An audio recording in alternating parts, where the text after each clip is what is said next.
Mark. Welcome. Hi, Diana. How are you doing? Doing well. Thank you so much for joining us. And please introduce yourself to our audience. Yeah, thank you, Aaron. An absolute pleasure to be, able to contribute to this amazing meeting that's going on today. I just wish I was there in person, but we'll work on that for next year. So, so thank you very much. My name is Mark Lambert. I'm the Chief Product Officer here at 𝗕𝗿𝗄𝗿. I'm an active member of the Purple Book community, and really happy to join the group here. And I can see PK is also on joined as well. Hey, how you doing, man? Hey, Mark, doing good. How are you? Thanks for having me. Okay, so PK, if you could, I think your name is showing up as Val. So just in case the folks out there don't know, if you could introduce yourself with your official name and also what you do, please. Thank you. Sure, we'll do that, Diana. I'm not sure what's going on with the Zoom link, but hey, folks, this is Prabhath. I go by PK. I'm the head of security and trust at PK, I think that you hit mute. Okay. Okay. Did you hear the first part, or should I start over? Yes, please start over. Okay, sure. Yeah. Hey, folks, this is Prabhath. I go by PK. I'm the head of security and trust at TripActions. For those of you who are not familiar with TripActions is an end-to-end online travel and expense management SaaS platform with over 9,000 customers and 3,000 employees. I run the security function here with my primary objectives is to kind of make sure that we meet our security and privacy obligations to our customers, regulators, stakeholders, and investors. Prior to my current role, where I've been for a couple of years, I was with Adobe for close to 9 years, one of the founding members of the security team at Adobe, and was part of the cloud transformation and the digital transformation journey for Adobe as the business grew from $30 billion to $300 billion. Had the unique privilege to kind of set up the security program to for that scale. Prior to that, was doing consulting with PricewaterhouseCoopers. Started my career as a security engineer, career security guy. Being active in the startup and kind of VC ecosystem lately, advising a few startups, and been doing this for like 16 plus years. And it's a pleasure to be here. That's great to have you both. So Mark, I was wondering if you could start us off, as you're thinking about these big picture, what global security and how we need to address it. What's on your radar right now? Yeah, and I was looking at the agenda from the summit this week, and really, one of the things jumped out at me. It's look, we're going into a very difficult year. We had obviously the economic turmoil that we're going through is meaning that organizations are having to make some very difficult decisions. But at the same time, we all know from a software perspective that software delivery still keeps having to happen, and it has to happen quicker than it's ever happened before. So I think, one of the key sessions that kind of jumped out at me was actually two related topics. One was the ability to be able to accelerate your software delivery while still delivering safe and secure, right? So keeping up with DevSecOps. And the other was this intersection between software security, or should I say application security, and traditional or infrastructure security, and kind of bringing those two worlds together. And I think we're going to see this year, as we look at the trend, we're going to see more and more organizations trying to do more with less. The reality is, unfortunately, that teams have been reduced. Budgets are harder, tighter than ever before. So one of the things that I foresee is that a lot more people are going to be leveraging automation, but smart automation. How can I do not just massive volumes of ticket creation, but how can I really target the work? So I'm not just automating a tidal wave of information. I'm trying to automate and strategically focus the team. So I think really that was the thing that, as I was looking at the agenda, kind of like jumped out at me. And the thing that I really think we're going to see a lot this year is do more with less. Yeah, do more with less. And PK, can we automate without exposing ourselves to risk? How are we going to be able to do that? Yeah, so that's a very good question, Diana. So I agree with Mark in a lot of ways. So this year is going to be a rough year. That's all indications are showing in that direction. So as a practitioner, to answer your question, yeah, it's very critical that we don't expose additional attack surface as we, kind of leverage on these automation, security engineering, AI, ML capabilities. We need to make sure that we don't expose additional attack surface. But at the same time, I feel that as a somebody who runs a security team in a substantially large organization, I feel that the theme for the year, even for the security teams, are going to be operational excellence and adding maximum business value, right? That is basically, I'm using the terms to kind of summarize whatever Mark mentioned. I think gone are the days where you can just have a very risk-focused kind of mindset, but the business leaders who are managing security leaders are expecting operational excellence and how are you actually adding maximum value to the business. So that's a theme that I'm consistently noticing based on my conversations with practitioners and what's happening in my organization as well. Yeah, I think. Mark. Yeah, I'd agree. I agree with that. I think you summarize it perfectly as operational excellence, right? It's not just, doing the job and kind of like working on the numbers. It's like, are we executing as a business? Are we executing as a team? More and more when I'm talking to, application security leaders, they'll use the phrase that, the development team of their customer, right? And, the only way that you can achieve true excellence as a software delivery organization is if everybody's moving in the right direction. I think, you touch upon it perfectly there. It's that working synergy as in synchronization, working together for a common goal. Yeah, and also one other piece to add there is the impact, right? What impact are you producing? I think all security teams have been kind of challenged in a unique way to articulate the impact, business impact from all the work that goes on and the budget that is spent by the security teams. Yeah. So, around that point, impact, and really as we talk to software delivery, because I feel like software gets the short end of the stick. Years ago, somebody, I read an article that said that there were more lines of code in the average new car than in Windows and Microsoft Windows, selling us that our cars rate and we know that now. I think people have kind of, although that number's still, I think, a little bit mind blowing, but that it really level sets the extreme importance of resilient, robust software.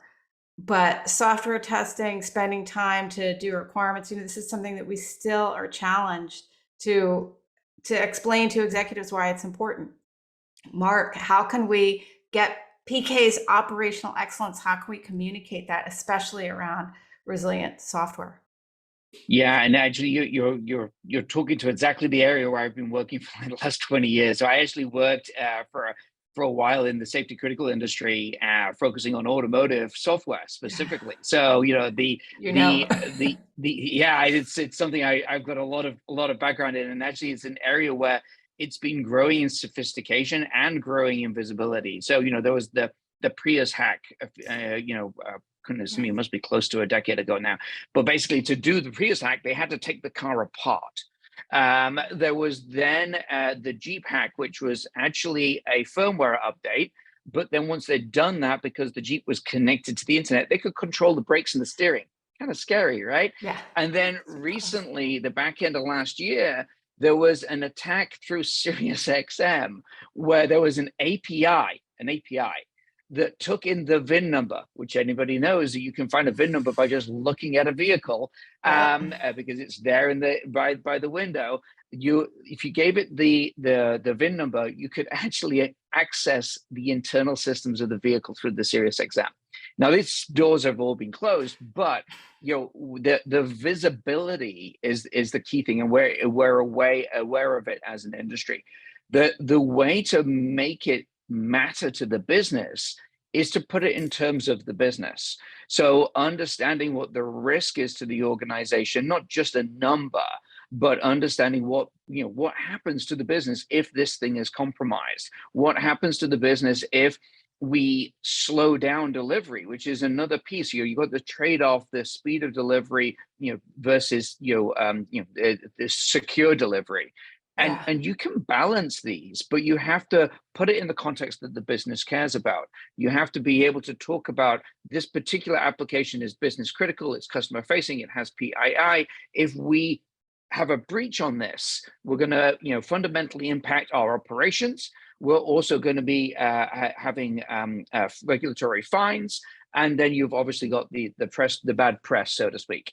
All of these things are things that we need to, as security leaders, advise our leadership team on so that they can make the best decisions possible. One of the things we should always remember is that security's role is an advisory role to the leadership of the organization.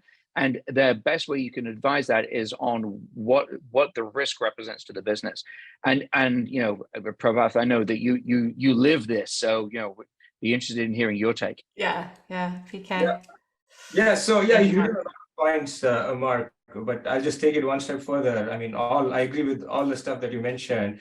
I think default secure is the new theme, right? I think if you kind of inject the right level of tooling and scanning in your STL development life cycle and automate the signals that are coming from these kind of scans, and then self-service that to the developer and provide instructions to actually mitigate some of those risks.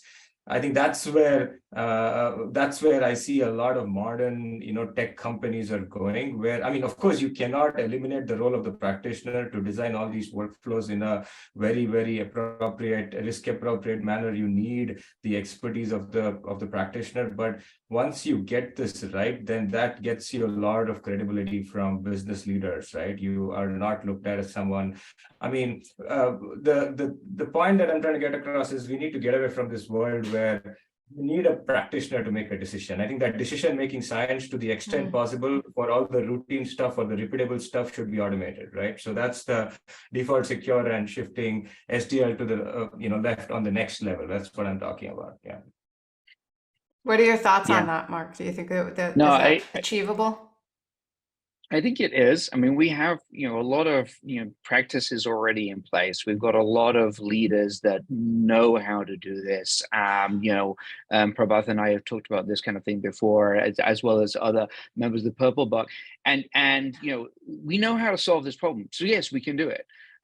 We just have to really, as an industry as a whole, learn and take those learnings on board. I mean, I still see organizations today where a security team will walk into the leadership, conversation and say, look at these thousands of vulnerabilities that the development team have. Look at those bad guys not doing their job right. Look, I've saved the company because I've told you about all the problems. Come on, guys, we got to work. The only way you can shift it left is by enabling the development team, not more carrot, less stick. That's kind of like my thought on that. Couldn't agree more. PK, what do you think? No, I'm like 100%. That's why I was smiling. I mean, those conversations, those conversations go sideways big time. So, and then usually what happens is the development team go, that's not my data. And now you've just invalidated your entire position because you've walked into the room with either data that's old or data that doesn't belong to that team, and now you're all the way on the back foot. Where it's much better to be proactively collaborating with the team and saying, "Look, we want to shift left security. Development team don't want to deliver insecure applications. They don't want to do the wrong thing. They want to do the right thing." So what you want to do is to say, let's collaboratively look at, hey, before I go into the leadership meeting, I got these 5,000 violations over here. Is this right? What do you think we should do? And get their buy-in. And now if that buy-in isn't enough, that's when you escalate. So there's one organization that I work with, and it's like, yeah, the development team have committed to fixing, I think it was something like two vulnerabilities a month or something. I'm like, are you kidding me, right? That's completely the other direction. So there has to be a bit of a negotiation, but where you're able to articulate to the development teams, like, it's not a number, it's a risk, right? We've got these things are critical problems because they're exploited vulnerabilities in the wild. Let's kind of work on figuring out how we do that, and let's present a plan together to leadership. Sorry, I'm on a soapbox, but yeah, there you go. No, it's a good soapbox to be on. I think we're wrapping our time, but I'd like to start with you, PK, and then Mark.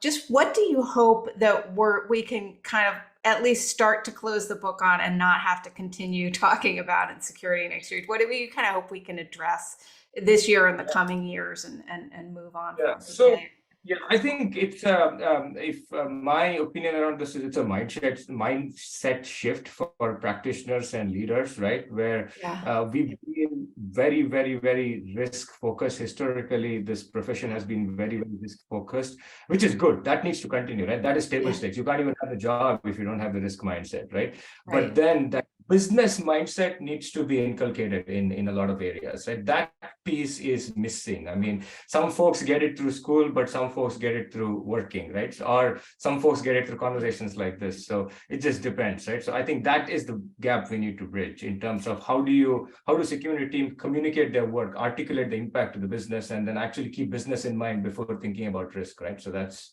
so we no longer have to say it in the language of the business. We'll just, security people innately understand that's how we communicate. So I love that. I love that, PK. Mark. Yeah, I would echo that as well. And you know, it's not just for the business, but also for the organization. And I know I'm a little on my soapbox with the developer collaboration, but I think, you know, that's the thing that we have to move away from, this siloed security team that's up in this, you know, in a world where we're not collaborating. We've got to get that collaboration. And I think, you know, to your point, Prabhath, it's like making sure that we are communicating to leadership and making sure that we're communicating together, I think, is the thing that I really hope we can make some progress on this year. I'm not naive to think that it'll be fixed, but let's hope there's some progress. I love that. Yeah, progress, not perfection. Thank you. This has just been such a great conversation. Thank you so much, PK, for being here. Thank you, Mark. We're so grateful. Thank you, Diane. Pleasure. Very pleasure being involved. Thank you. Take care. Thank you.